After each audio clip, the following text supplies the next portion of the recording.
नमस्कार, आप देख रहे हैं 4 PM बिहार और मैं हूं अभिषेक मिश्रा। वीआईपी पार्टी के संस्थापक और बिहार सरकार के पूर्व मंत्री मुकेश सहनी की बात करेंगे।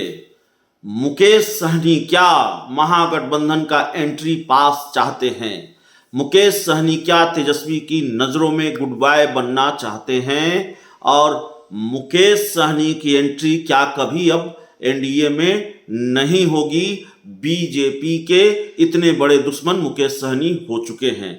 ये सारे सवाल इसलिए है क्योंकि मुकेश सहनी भारतीय जनता पार्टी को नुकसान पहुंचाने के लिए, बीजेपी को हराने के लिए किसी भी हद तक जाने को तैयार हैं, कोई भी समझौता करने को तैयार हैं। और ऐसे में बिहार की राजनीति का जो हिसाब किताब है, बिहार की राजनीति का जो गणित है, मुकेश सहनी की जो रणनीति है, उससे यह साफ तौर पर दिख रहा है कि 2024 और 2025 के लिए सिर्फ नीतीश कुमार और लालू यादव की दोस्ती, सिर्फ नीतीश कुमार और तेजस्वी यादव बीजेपी की टेंशन नहीं है, बल्कि मुकेश सहनी भी भारतीय जनता पार्टी की टेंशन है।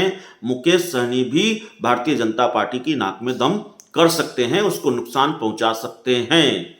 कैसे? अब हम आपको यह बताते हैं। बोचहां से शुरू करते हैं। बोचहां में उपचुनाव था अब से कुछ महीने पहले और बोचहां में मुकेश सहनी ने अपने उम्मीदवार उतारे, आरजेडी ने भी अपने उम्मीदवार उतारे और बीजेपी ने भी अपने उम्मीदवार उतारे। तब जेडीयू और बीजेपी एक साथ गठबंधन में थी। ऐसे पहले नेता को मैंने देखा, मैंने पहली बार ऐसा देखा जितने दिनों से मैं पत्रकारिता कर रहा हूं, अपने उम्मीदवार के हार जाने पर भी मुकेश सहनी ने मिठाइयां बांटी। बोचहा का उपचुनाव वीआईपी पार्टी हार गई, वीआईपी पार्टी के उम्मीदवार हार गए, जबकि एक तगड़े उम्मीदवार को टिकट दिया था।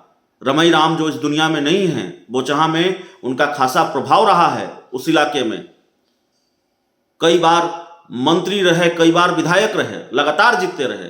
उनकी बिटिया को टिकट दिया था मुकेश सहनी ने, फिर भी वो चुनाव हार गए, बोचहा का उपचुनाव। लेकिन मुकेश सहनी गदगद थे, अपने उम्मीदवार की हार के बावजूद वो मिठाइयां बांट रहे थे। और क्यों बांट रहे थे? इसलिए बांट रहे थे कि भारतीय जनता पार्टी भी वहां हार गई और आरजेडी वहां से जीत गई, आरजेडी के खाते में वो सीट चली गई। तो अपने ही उम्मीदवार की हार पर मुकेश सहनी इसलिए मिठाइयां बांट रहे थे कि बीजेपी को उन्होंने हराया। और जाहिर तौर पर उस सीट पर जो समीकरण है, उसका जो हिसाब किताब है, उससे साफ है कि मुकेश सहनी ने बीजेपी की हार में महत्वपूर्ण भूमिका निभाई। तो खेल अगर अपना खेल नहीं बना सकते हैं तो भारतीय जनता पार्टी का खेल बिगाड़ सकते हैं मुकेश सहनी। इतनी क्षमता या इस तरह का राजनीतिक गणित उनके पास है, इस तरह का आंकड़ा उनके पास है, इस तरह का समीकरण उनके साथ है। खुद को सन ऑफ मल्लाह कहते हैं, मल्लाह जाति से आते हैं और मल्लाह वोटरों पर अच्छी पकड़ है। तो मुकेश सहनी क्या महागठबंधन का एंट्री पास चाहते हैं? 7 दल हैं महागठबंधन में और एक तरह से बड़ी चाल मुकेश सहनी ने चल दी है। मुकेश सहनी ने कहा है कि वो भारतीय जनता पार्टी को मोकामा और गोपालगंज में हराएंगे। यानी कि अगर आरजेडी जीतती है, भारतीय जनता पार्टी हारती है, तो इसका क्रेडिट मुकेश सहनी भी लेंगे। भारतीय जनता पार्टी को हराने के लिए वो किसी भी हद तक जाने को तैयार हैं। एक वक्त था जब 2020 के विधानसभा चुनाव में सीटों का बंटवारा हो रहा था, मुकेश सहनी महागठबंधन की प्रेस कॉन्फ्रेंस छोड़कर भागे थे, माने निकल गए थे और आरोप लगाया था कि तेजस्वी यादव ने उनकी पीठ में छुरा घोंपा है। लेकिन अब ऐसा लगता है तेजस्वी यादव का दरवाजा, महागठबंधन का दरवाजा मुकेश सहनी बार बार खटखटा रहे हैं।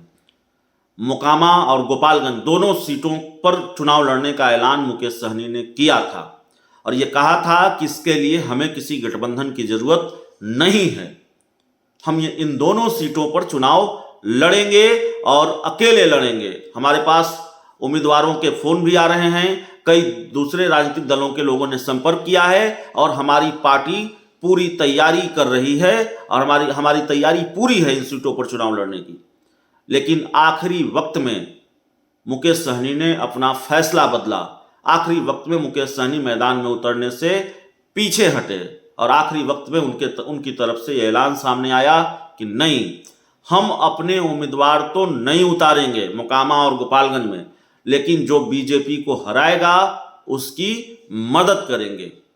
इसके बाद एक कदम आगे जाकर मुकेश सहनी ने यह ऐलान किया कि आरजेडी को सपोर्ट करेंगे, आरजेडी उम्मीदवारों के लिए वोट मांगेंगे। और मुकेश सहनी ने अब कहा है कि मोकामा और गोपालगंज दोनों सीटों पर बीजेपी को हराएंगे। तो जाहिर तौर पर मोकामा और गोपालगंज के उपचुनाव से बहुत कुछ तो नहीं निकलकर सामने आना है, सब कुछ नहीं निकलकर सामने आना है, लेकिन बहुत कुछ निकलकर सामने आना है। इस उपचुनाव का जो भी परिणाम होगा, इस उपचुनाव का जो भी रिजल्ट होगा, उससे आने वाले दिनों में बिहार की सियासत की कुछ धुंधली तस्वीरें साफ होनी है, कुछ समीकरणों का साफ होना है। 2024 और 2025 में क्या क्या हो सकता है उसको लेकर तस्वीर भी साफ हो सकती है। तो फिलहाल खबर यही है, हम इस पूरे वीडियो का जो लब्बो-लुआब है, इस पूरी खबर का जो लब्बो-लुआब है वो यही है कि भारतीय जनता पार्टी की मुश्किलें 2024 और 25 के लिए थोड़ी बढ़ती हुई नजर आ रही हैं। नीतीश कुमार जो विपक्ष को गोलबंद करने में जुटे हुए हैं, लामबंद करने में जुटे हुए हैं और लगातार ये कोशिश तेज हो रही है।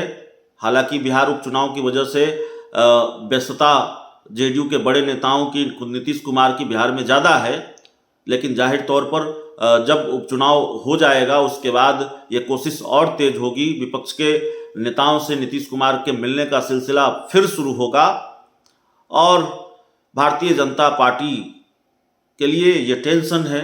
नीतीश कुमार इसमें कितने कामयाब होंगे नहीं होंगे ये अलग सवाल है, लेकिन अगर नीतीश कुमार कामयाब होते हैं विपक्ष के दलों को साथ लाने में, तो भारतीय जनता पार्टी को इसका राजनीतिक तौर पर नुकसान जाहिर तौर पर होगा।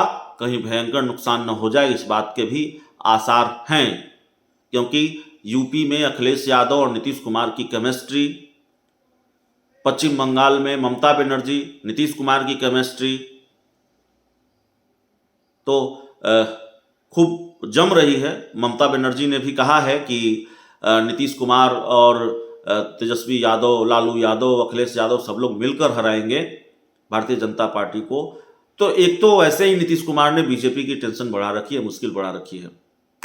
दूसरी तरफ अब वीआईपी पार्टी के सुप्रीमो मुकेश सहनी और आक्रामक हो गए हैं और बिल्कुल एक तरह से उन्होंने कसम खा ली है कि भारतीय जनता पार्टी को हर हाल में नुकसान पहुंचाना है, हर हाल में हराना है। कब तक कामयाब होंगे, कितने कामयाब होंगे, ये देखना होगा। लेकिन इतना तो जरूर है कि सिर्फ नीतीश नहीं, मुकेश सहनी के रूप में बीजेपी को एक बड़े दुश्मन से निपटना है, क्योंकि मुकेश सहनी के बारे में फिर बता दें, मल्लाह वोटरों पर उनकी पकड़ है, मल्लाह जाति से आते हैं और कई सीटों पर मल्लाह वोटर जीत और हार तय करते हैं। ऐसे में मुकेश सहनी के हाथ में भी रिमोट है, मुकेश सहनी के हाथ में भी थोड़ा पावर है। तो अपना खेल न बना सकें, बीजेपी का खेल जरूर बिगाड़ सकते हैं। बहुत बहुत धन्यवाद।